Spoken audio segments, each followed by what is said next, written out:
Queridos e queridas, esta é mais uma edição do programa Novos Rumos por um Mundo Melhor. Edivaldo Roberto é o meu nome.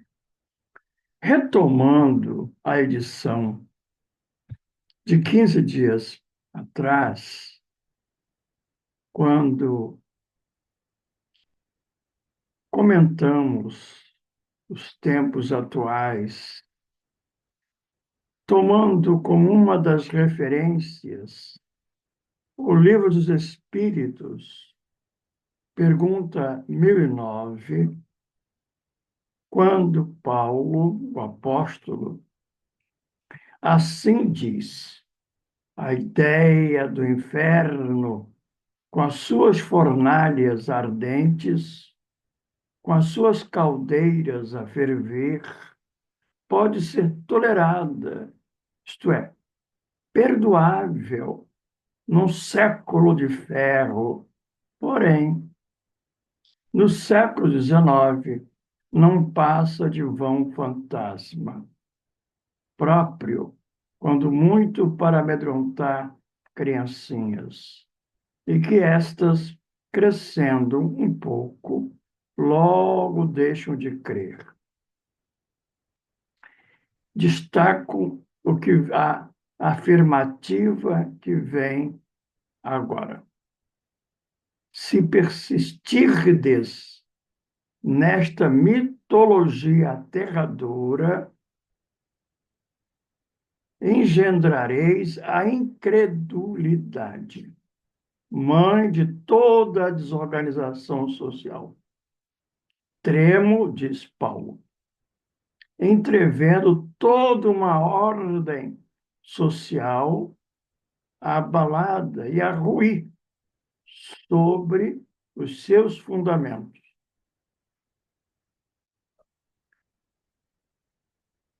Como eu disse, retomando esta assertiva de Paulo, tenho comigo um jornal semanal.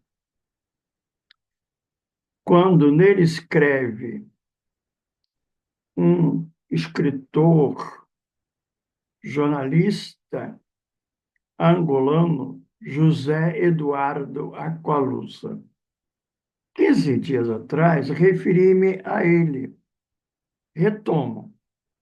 Em sua crônica última, cujo título é Em Tudo a Luz, ele se refere ao lançamento do seu livro, o último, Mestre dos Batuques, e as suas andanças pelo mundo. Esteve, inclusive, no Brasil para participar do lançamento, de diálogos, trocas sobre o livro, este, Mestre dos Batuques, outros, e o cenário atual. E ele diz, tanto ele quanto um outro escritor famoso quanto moçambicano, Mia Couto, também lançando um último livro, que era recorrente nesses encontros pelas cidades afora. A seguinte pergunta: como manter a esperança diante da escuridão? E ele comenta: as pessoas estão assustadas com o atual momento político, o triunfo de Donald Trump nos Estados Unidos, o crescimento do ódio. Ocorre agora um atentado à bomba na Praça dos Três Poderes, um translocado. Fascinado seria a palavra que se poderia utilizar na trilogia obsessiva, o fascinado, alguém que perdeu a capacidade de discernir pelo ódio, pelas fake news, continuando, da violência, olha aí, a intolerância também. E ainda, continua ele, uma série de desastres ambientais que se sucedem um pouco por todo o planeta. As pessoas estão assustadas, perdidas. O outro escritor, o Mia Couto, acha que toda essa conjuntura assustadora tem tido uma atenção preferencial na mídia, quanto nas redes sociais. Seria importante dar luz a pequenas iniciativas a favor da paz, da justiça, de tornar o mundo melhor. Mas não quero aqui avançar. É no texto do José Eduardo Aqualuz. Eu apenas tomei como referência, reportando-me ao programa de 15 dias atrás, para trazer essa questão, a falta de esperança, esse mal-estar generalizado, para fazer a relação imediata com aquilo que Paulo advertira no Livro dos Espíritos. Uma religião fundamentalista do inferno, do diabo, do Satanás, do pecado original, segundo Paulo, na questão 1009 dos Espíritos, levaria à incredulidade. E esta, aí que está, a incredulidade, a descrença, a falta de esperança, a falta de uma visão de futuro, iria engendrar uma desordem social, uma desorganização social. A fala do Mia Couto, seja do José Eduardo Aqualuz, já apontam para isso. Esse é o cenário. Falta de esperança, falta de fé, falta de uma visão de futuro. E pus-me ainda a pensar, para além do texto de jornal, de um filme que está aí na ordem do dia. Um filme de um festejado produtor, diretor, ator espanhol, Pedro Almodóvar, O Quarto ao Lado. Eu fui assistir esse filme com a minha filha, me refiro a ela em particular, porque ela é uma jovem espírita e ela ficou muito perdida na sessão. Chegou ao desinteresse a partir de um dado momento do filme, porque ela entendeu que o filme trata da eutanásia. Uma mulher com câncer terminal, ela opta pela morte, ela escolhe isto, aí entre aspas, e se vale de um método ilegal naquele estado dos Estados Unidos. Seria, segundo as leis locais, um suicídio. A minha filha ficou muito desconfortável como jovem espírita. Ela, estudando a doutrina, sabe que a doutrina espírita não admite, não aceita o suicídio, como também não a eutanásia, etc. E esse filme coincidiu com um procedimento de eutanásia feito na Suíça por um escritor e poeta brasileiro também muito festejado em terras brasileiras quanto internacionalmente. Mas o que eu procurei dizer à minha filha é que o filme não tratava da eutanásia. A eutanásia é um fio condutor.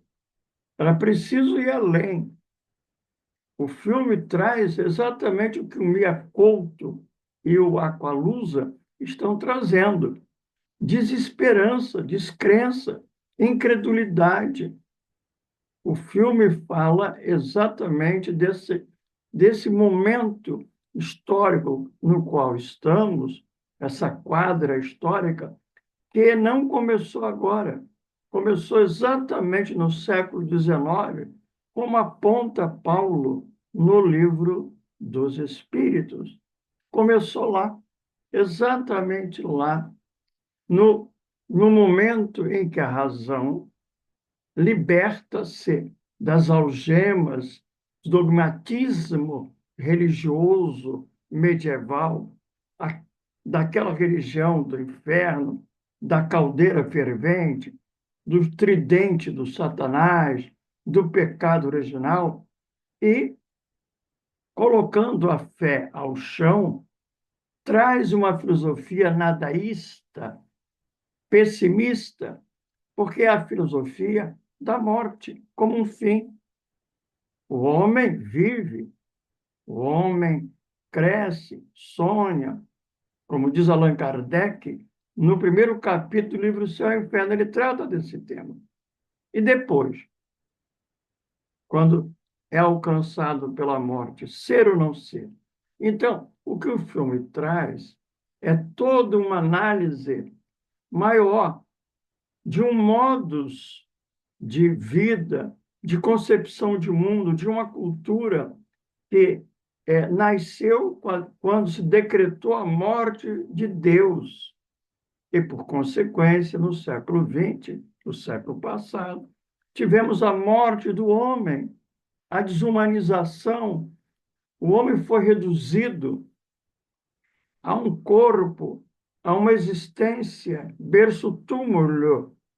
E pode-se dizer, sem sombra de dúvida, que do século XIX ao século XX, e por consequência ao atual, a nossa visão de nós mesmos, a nossa concepção de homem, nesse reducionismo, é dizer, é afirmar que nós somos o corpo que temos.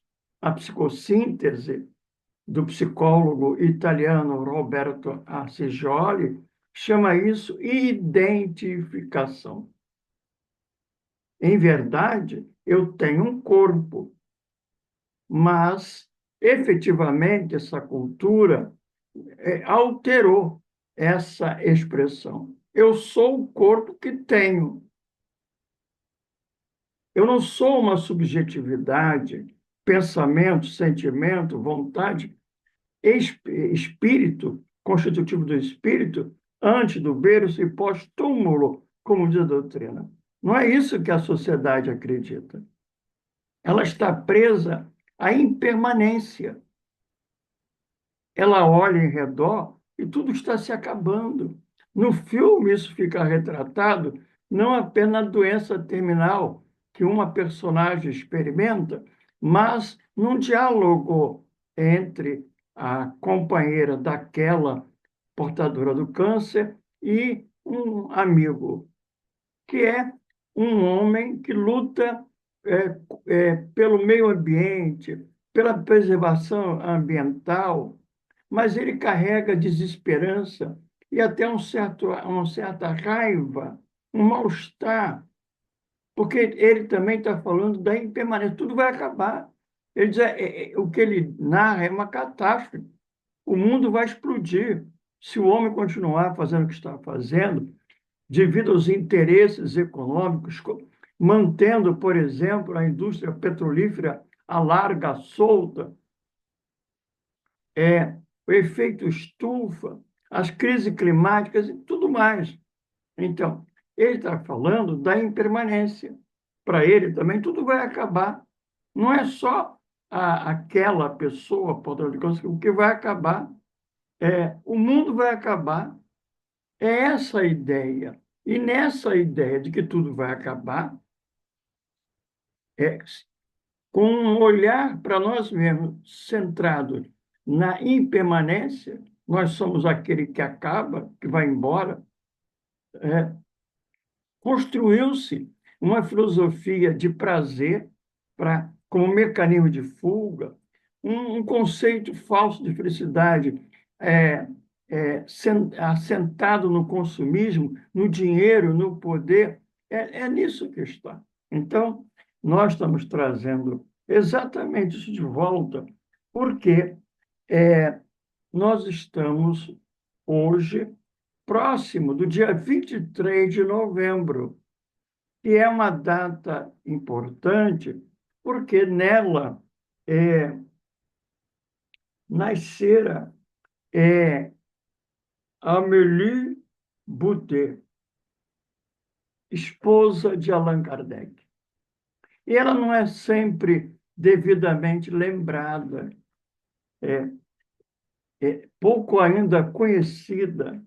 E tenho em mãos um livro muito interessante do Canuto de Abreu, o Livro dos Espíritos e sua tradição histórica lendária.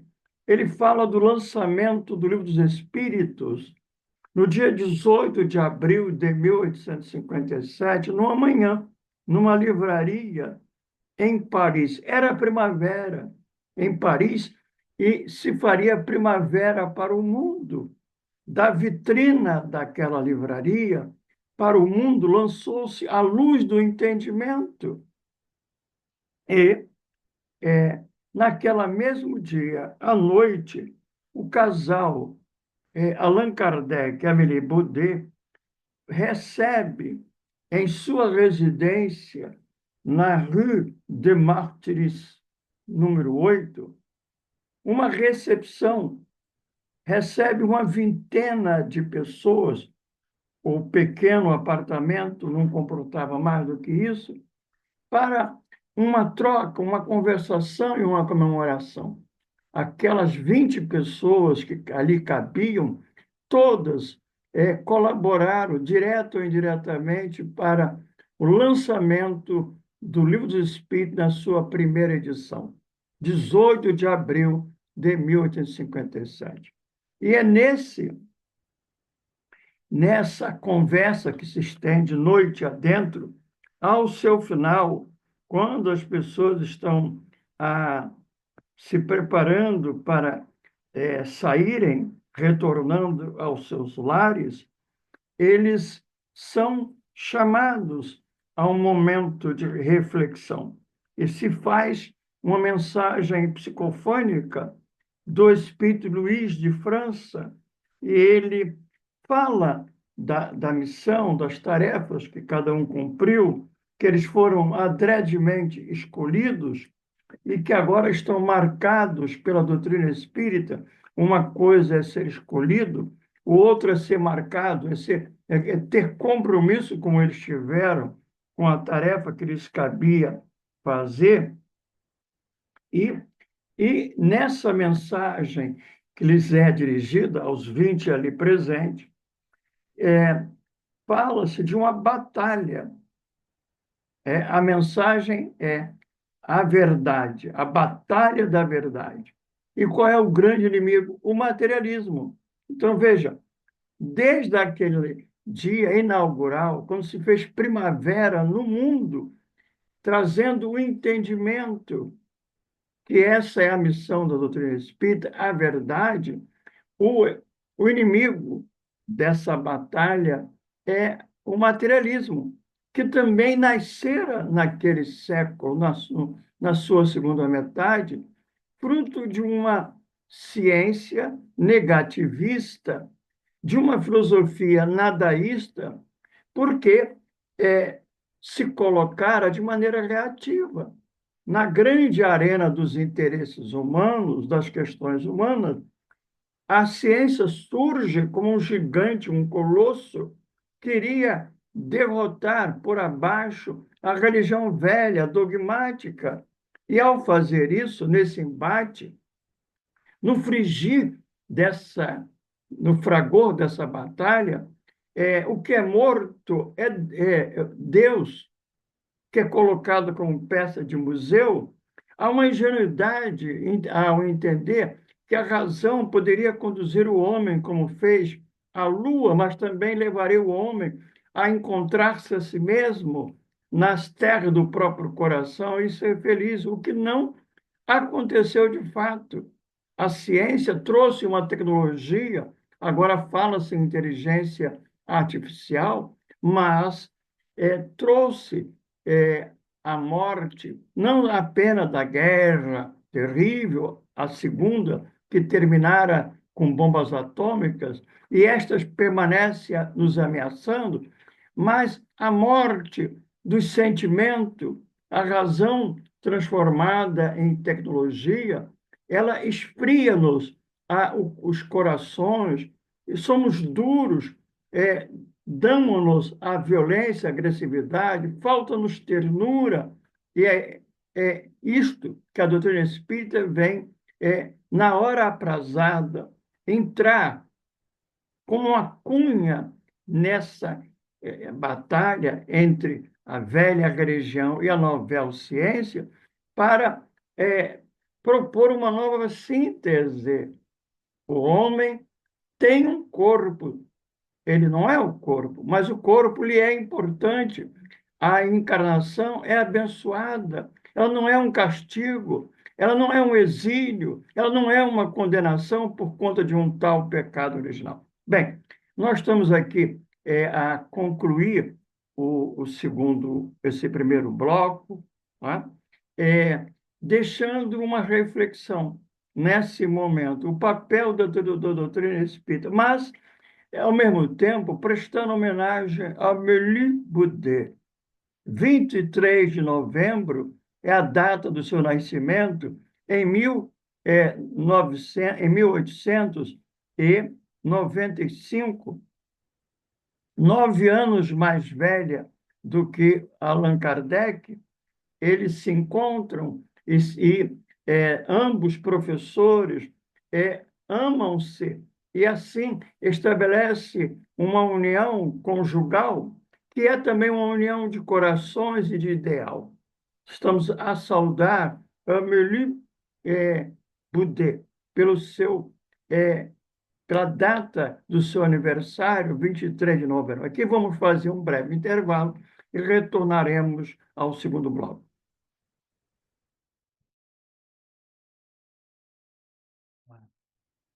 Queridas e queridos, programa Novos Rumos por um Mundo Melhor.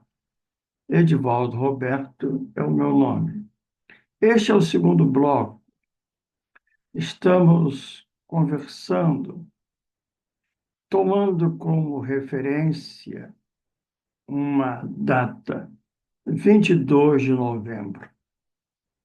Por quê? Porque nesta data,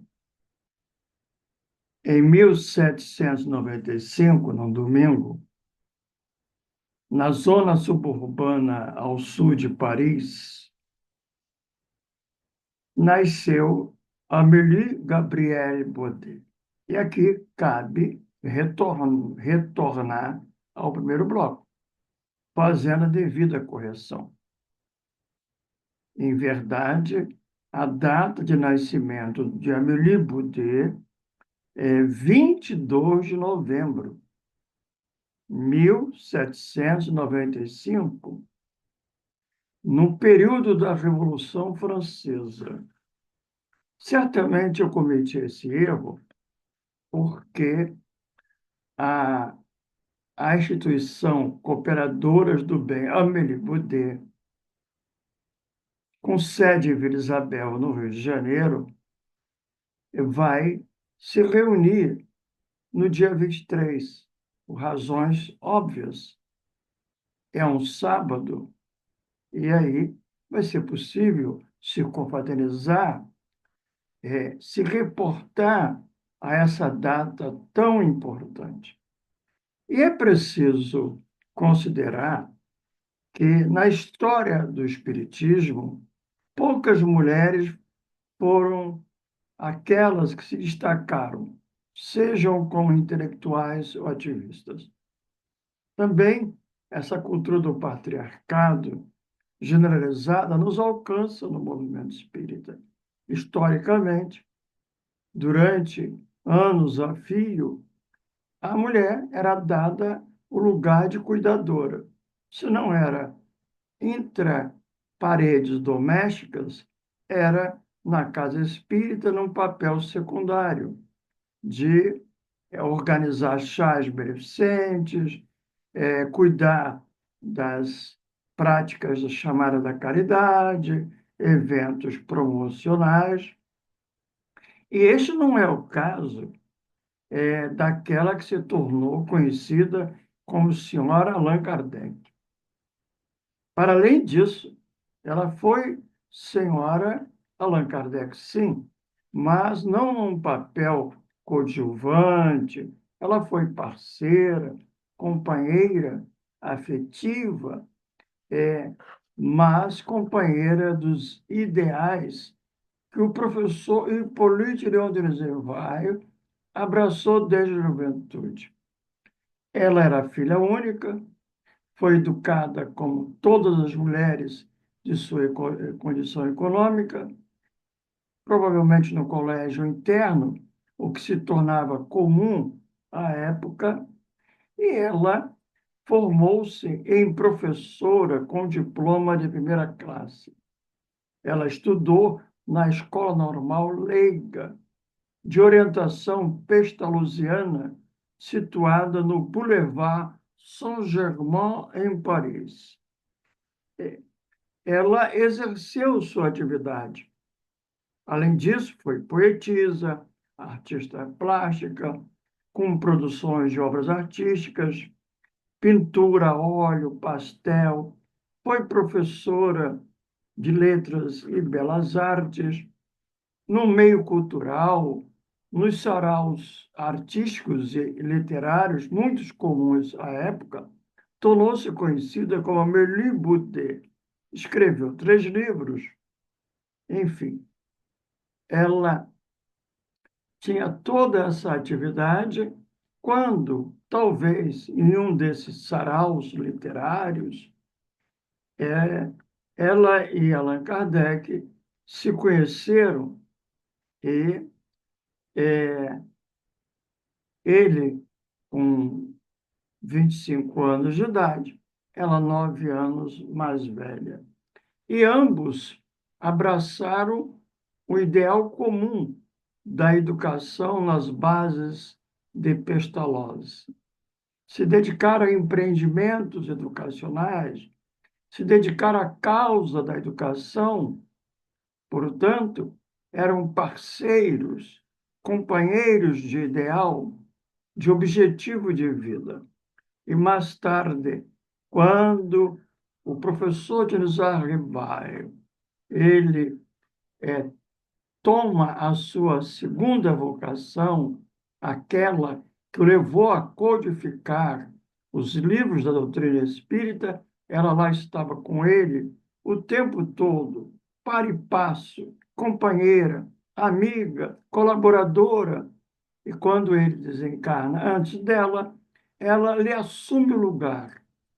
O Espiritismo deve-lhe muito a possibilidade da condução, da continuidade da obra, da preservação dos livros, de todo o material que ele produzira e, assim, manter o ideal espírita naquela quadra histórica da segunda metade do século XIX. Estamos aqui, portanto, de maneira muito breve, a prestar essa singela homenagem ao Amélie Boutet, pelo dia 23 de novembro, data do seu nascimento, em 1795. Quando atendemos a esse tema no primeiro bloco, aproximamo-lo da questão posta central da doutrina espírita. Quando, naquele sábado, 18 de abril, e era primavera em Paris, e se fez primavera para o mundo com o lançamento dos Espíritos, à noite, na residência do casal Allan Kardec e Amélie Boudet, foi feito um encontro de confraternização, de comemoração por aquele momento extraordinário da história da humanidade. E o encontro termina com a mensagem de Luís de França. E esse espírito, ele absolutamente preciso. Naquele contexto histórico de divisão entre a ciência novel que surgia e a velha religião, trouxe como consequência um materialismo. E Luiz de França diz que aí está o papel do Espiritismo: combater o materialismo. Dito assim, talvez não fique tão claro o que isso significa. Tenho aqui comigo o Evangelho segundo o Espiritismo, em seu capítulo 11, item oitavo, lei de amor, uma página de Lázaro, a certa altura. Esse espírito faz uma comparação numa frase, mas muito profunda. O sangue resgatou o espírito. Pois bem, o sacrifício dos cristãos da primeira hora foi com o próprio sangue. Foram mortos, foram às arenas dos circos romanos e ali adentravam cantando Ave Cristo. Os que creem na vida imortal, que viverão para sempre, cantam e saúdam a imortalidade. Aqueles itimoratos cristãos, eles criam na vida imortal, experienciaram-na com Jesus em vários momentos, no Monte Tabor, na Transfiguração, na cruz e após ela, na estrada de Emaús. Jesus volta da morte. Ele venceu a morte. Se houve a sexta-feira da dor, da morte, o que vai marcar o cristianismo é o domingo da vida imortal. E, continuando o texto, diz que cabe hoje ao Espírito resgatar da matéria o homem. Essa é a tarefa do Espiritismo. Eu citei no bloco primeiro um psicólogo italiano, criador da psicossíntese, que ele estuda um processo psicológico de identificação. Toda essa cultura materialista, ela nos leva, a todos nós, a uma identificação com a matéria. Nós somos, nos constituímos em valores, ideias, com o corpo. Nós somos o corpo que temos. Construímos valores, ideias, instituições com essa base. Foi quando eu fiz uma relação com um filme que está aí, quarto ao lado, falando da eutanásia, e disse no primeiro bloco que a questão não é a eutanásia, que a questão não é o aborto, a questão não é a pena de morte, não. A questão é mais ampla e profunda. É o que todas essas defesas, defender o aborto, defender a eutanásia, etc., tudo isso significa consequência dessa visão materialista que Allan Kardec mencionou, e eu pude colocar no primeiro bloco, o primeiro capítulo do livro Céu e Inferno, o futuro ou nada. Essa cultura contemporânea, materialista, ela se fundamenta no nada. A morte é o fim. Há um equívoco filosófico e de valores. Nós estamos presos à finitude, estamos presos à impermanência, é isso que nos aquieta, que nos angustia, porque a morte está ali, não a morte literal, mas a destruição a cada dia, a questão do meio ambiente, a questão disto, e os comentadores, os jornalistas, os escritores estão dentro disso, vivendo essa questão. Por exemplo, diz aqui uma escritora jornalista, diz assim: a idolatria hoje é pelo dinheiro. É isto. Onde o sentimento, diz ela, onde os valores do sentimento, porque o sentimento, diz ela, é o que salva um país, uma família, uma pessoa, mas não há lugar para o sentimento. nessa sociedade do dinheiro, do poder, da ganância, que são expressões do materialismo. Então, nessa sociedade da impermanência, da finitude, do transitório, que a partir dos quais se erigem valores e conceitos de felicidade, traz como consequência a angústia, aquela descrita pelos existencialistas no pós-Segunda Guerra Mundial, como Jean-Paul Sartre, né? Ou então o mito de Sísifo, de Alberto Camus. Essa vida de rotina, nascer, crescer, viver, ganhar dinheiro. Aqueles que podem se tornam ricos, ou muito ricos, ou medianamente possuidores de bens, de riqueza, achando que isso é a felicidade. Pois bem, a doutrina espírita ela veio para isso, trazer uma concepção de mundo, de vida, de valores, que não nega o corpo, como está no capítulo 17, cuidar do corpo, sim, porque ele é uma ferramenta, um instrumento abençoado. O corpo não nos traz para o exílio do mundo. O mundo não é um lugar de sofrimento, um vale de lágrimas, é uma oportunidade de crescimento, de evolução. É isso que é o corpo. E a partir dele e com ele, o espírito se estende no mundo para cumprir aquilo que lhe é de dever, é, ocupar-se, cuidar do mundo, cultivar, e voltando ao capítulo 11, item oitavo, o que nos cabe dizer? Cultivar o espírito como se cultiva um campo. Cultivar o espírito não é só ter vida interior, é viajar para dentro, sair da exterioridade, da transitoriedade, desse corre-corre, dinheiro, ganância, poder. Não é só isso, isso também, mas é ter os valores superiores, do sentimento, da nobreza, da gentileza, esse espírito de finesse, de ternura na convivência humana. Esses são os valores do espírito. Esses valores do dinheiro, do poder, da ganância, do controle, da razão instrumental analítica que nos leva à Lua, mas cria um drone para matar, esses não são valores do espírito, esses são valores da matéria, da visão equivocada, estreitada. Então, o Espiritismo, no dia 18 de abril de 1857, com o primeiro livro numa vitrina, naquele sábado de primavera em Paris, trouxe essa luz do entendimento para o mundo. E aos espíritas cabe propagar, divulgar, como disse Luiz de França, naquela noite de 18 de abril, na casa do casal Allan Kardec e Amélie Baudet. Mas divulgar, diz o Espírito, é com a própria existência.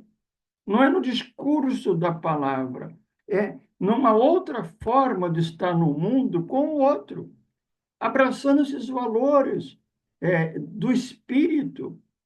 Isso é possível, ternura, carinho, sentimento, amor nas relações humanas, se há um cultivo do espírito portas adentro de mim mesmo. Se eu saio dessa sofreguidão, desse corre-corre, desse tempo, cronos do relógio, para dar a mim mesmo o tempo, kairós da qualidade, da convivência um com o outro, sim, mas também portas adentro. Onde Deus está? O homem o tem procurado, aqui e acolá, em tempos de pedra, em filosofia de religião, mas onde Deus está? Deus está emboscado no meu próprio coração, diria Blaise Pascal. Eu não encontro porque eu o procuro nas coisas de fora, nos bens mundanos, eu o procuro em rituais vazios, quando ele está emboscado em mim mesmo, e nesse encontro com Deus em mim, que é o eu propínquo, profundo em mim mesmo, ele me faz transformar, não para a fuga do mundo, mas ao contrário, para uma presença efetiva no mundo, contribuindo por um mundo melhor, no meu círculo próximo, imediato, porque a grande mudança do mundo se dá a partir do pequeno mundo. Então, nós fizemos esse caminho hoje de maneira muito particular. Falamos de Amélie Boudet, pelo seu, pelo a data do seu nascimento, 22 de novembro de 1795, homenagem a ela, uma mulher, essa figura luminosa a nos orientar. Quantas outras após ela, no movimento espírita, têm dado o seu contributo notável nas lides do movimento espírita. E falamos desses temas que estão presentes em atualidade, por exemplo, a eutanásia, mas trazendo que nos cabe combatê-la, mas de uma outra forma, ampliando esse combate, cultivando o espírito, cultivando os valores, falando com a juventude a beleza da existência, além corpo, cantar a vida imortal, como os cristãos da hora primeira. Ave Cristo, diziam eles. Acreditar-se espírito, para além do corpo, e utilizá-lo em hora própria, para cantar, para rir, brincar, estudar, conviver, mas contribuindo para um mundo melhor. Essa é a mensagem da doutrina espírita, para além de um pessimismo trágico herdado desse nadaísmo, um otimismo efetivo, real, da vera alegria interior, porque se crê espírito, além túmulo, porque também antes do berço. E aqui saudamos ao Livro dos Espíritos, saudando o codificador Allan Kardec e, em particular, essa figura doce de Amélie Boudet, a doce Gabi, como Kardec a ela se referia, mas uma doçura que é também firmeza, direção, rumo, liderança, que as mulheres têm e sempre podem ter, não são exclusivos como há uma visão equivocada de homens. Ele não era, Kardec, o único líder do movimento espírita nascente. Ela também, ombro a ombro, ambos juntos, cada qual cumprindo o papel que lhes cabia. Nessa saudação, estamos encerrando esse bloco do programa Novos Rumos para o Mundo Melhor de hoje. Um abraço com todo carinho a todas e todos.